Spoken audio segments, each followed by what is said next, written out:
The U.S. government now laying out its legal argument for killing American citizens overseas without a trial. But what about targeting people on U.S. soil? Can they now kill American citizens inside the country?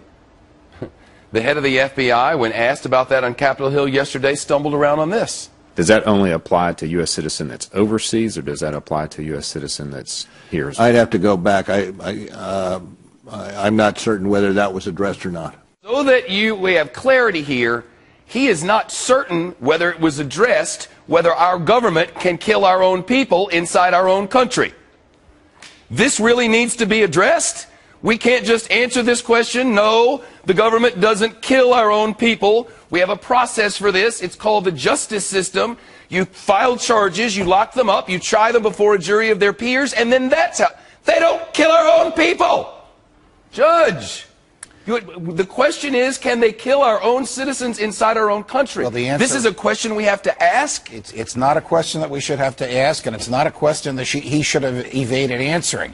I think he probably knows that the answer is no, but he doesn't want to frustrate his bosses, who articulated just 2 days earlier that the answer is yes. Because at a speech on Tuesday at Northwestern University Law School, the Attorney General of the United States manifested extraordinary ignorance of the Constitution of the United States and suggested the president can kill anybody he wants outside the United States if that person is dangerous, if that person has committed crimes, and if it's impractical to arrest that person. Not in the opinion of a jury, but in the opinion of the president and some secret advisors.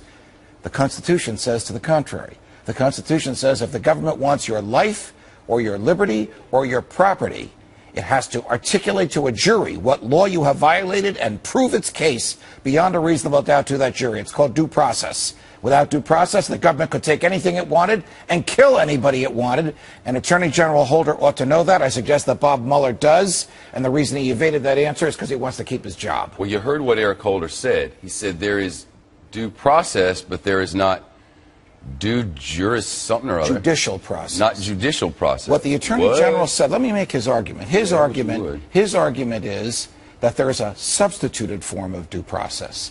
That if the president and his advisors carefully consider the danger of a human being and conclude that that human being needs to be stopped before that person causes any more danger, then the president can kill him. That's their argument. There is no case law that stands for that. There is no statute that authorizes it, and it directly defies the Fifth Amendment to the Constitution. Sounds like a crime against humanity. What's the difference between that and what Bashar al-Assad is doing to his own people? What is the difference? Nothing. What's the difference between killing somebody, an American with a drone in Yemen, and killing an American with a drone in Peoria? Nothing. The same argument that Eric Holder made at the Northwestern Law School on Tuesday about al-Awlaki in Yemen could be made about somebody in Peoria tomorrow. You make an illegal lane change in Hollywood on the 101 freeway, and a drone will just shoot you out of the sky and throw you, bury you. Well, I don't know that it's going to I don't know either, but who'd have thought we'd ever get to hear? Who would have thought that we'd even be having a conversation like this? That the head of the FBI would hesitate to answer a question that is so imbued in our history and our law and our values, due process precedes punishment, that he can't answer that in public. And we're worried about contraception. Correct. Correct. We do not have our priorities straight. The last time the federal government claimed that it could kill Americans was in the Civil War. And even Lincoln said it could only be done during combat. This federal government, this administration says it can kill Americans when they're riding with their children in a car in a desert. I don't know, Judge. Thank you. You're welcome. Keep watching them, please. Of course. Thanks for having me.